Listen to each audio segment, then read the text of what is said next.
ഏത് പ്രോട്ടീനാണ് ഏറ്റവും നല്ല പ്രോട്ടീൻ എന്ന് കുറേ പേര് എന്നോട് ചോദിക്കാറുണ്ട്. ഞാൻ പേഴ്സണലി എടുക്കുന്ന പ്രോട്ടീൻ എന്ന് വെച്ച് കഴിഞ്ഞാൽ ഭക്ഷണത്തിലൂടെയുള്ള പ്രോട്ടീനാണ്. എന്റെ ഭക്ഷണത്തിലൂടെ തന്നെയാണ് ഞാൻ ഒരു 90 to 110 ഗ്രാം പ്രോട്ടീൻ എല്ലാ ദിവസവും എടുക്കുന്നത്. നമ്മൾ ജിമ്മിൽ പോയി വർക്കൗട്ടിന്റെ ഫോമും കാര്യങ്ങളൊക്കെ പഠിക്കുന്നത് പോലെ തന്നെ ഭക്ഷണത്തിലൂടെ നമുക്ക് ആവശ്യമുള്ള പ്രോട്ടീൻ എങ്ങനെ എടുക്കാമെന്ന് കൂടെ നമ്മൾ പഠിക്കേണ്ടതാണ്.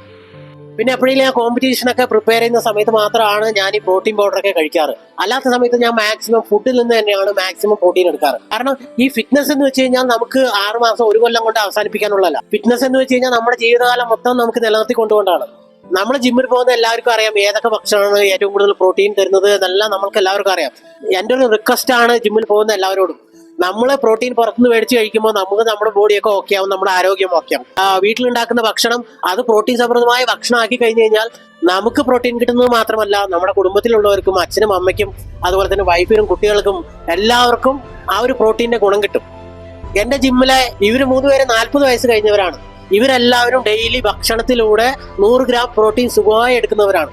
പിന്നെ പ്രോട്ടീൻ പൗഡർ നല്ലതല്ല എന്നല്ല ഞാൻ പറയുന്നത്. പ്രോട്ടീൻ പൗഡർ നിങ്ങളുടെ അടുത്ത് പൈസ ഉണ്ടെങ്കിൽ നിങ്ങൾ എടുത്തോളേ. ബട്ട് പരമാവധി നിങ്ങൾ ഭക്ഷണത്തിൽ നിന്ന് പ്രോട്ടീൻ എടുക്കുന്നതാണ് നിങ്ങൾക്ക് ഫൈനാൻഷ്യലായിട്ടും ലൈഫ് ലോങ് കൊണ്ടുപോകാൻ പറ്റുന്ന ഒരു ഇത്. Thank you.